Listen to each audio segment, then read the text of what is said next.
Septic systems fail due to normal, natural use. Every time you flush your toilet or use your sinks or showers, you're sending water down the drain into your septic tank. This wastewater contains particles of organic matter that become food for the bacteria in your septic tank. Bacteria live everywhere and they're found naturally in the air you breathe, the soil in your backyard, and the clothing you wash, the food scraps you put down the sink, the dishes clean in your dishwasher, the water that runs off of you when you're in the shower or bathtub, and of course, the human digestive system. These naturally occurring bacteria multiply with growth in your septic tank, where the wastewater that enters the tank comes to rest.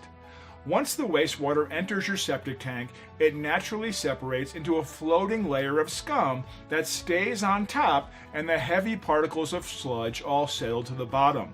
Since there's not enough oxygen in the septic tank to keep the bacteria working quickly, the tank itself begins to fill with sludge and scum.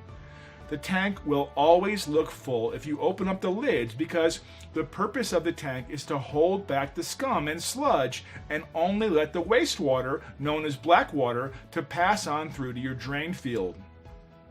To protect your tile bed drain field, there should be a baffle that keeps any floating scum from floating down the piping and prematurely clogging your septic bed. However, given enough time, your bed will fail.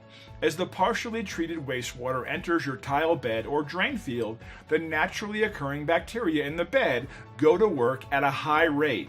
Since there's oxygen in the soil, the faster aerobic bacteria continue to break down the wastewater and also consume expired generations of other bacteria.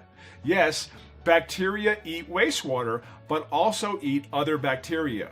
This is how dangerous bacteria such as E. coli are treated naturally in a septic bed. The aerobic bacteria in the soil eat them. Over time, the bacteria that live in the soil leave heavier and heavier layers of a black goo referred to as biomat. This biomat continues to build up over time, and eventually the biomat fills every nook and cranny of the soil, the gravel, and even the pipes, causing wastewater to back up into your tank and then all the way back into the house. This is why, when your septic bed begins to fail, you may find it hard to flush the toilet or get water to go down the drain because there's nowhere for it to go.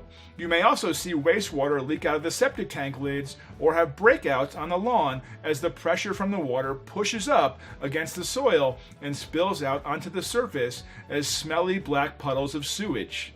At this point, a septic contractor would come by and say, "Your bed is done and an expensive replacement is necessary." The good news is you do not need to replace the bed. You can remediate it with a silver bullet. Our silver bullet treatment unit quickly goes to work eating all the sludge, scum, and biomat that has clogged your septic system, allowing it to work like it did when it was new. To start saving money, increase your property values, or to pass an upcoming home inspection for a real estate sale, order today.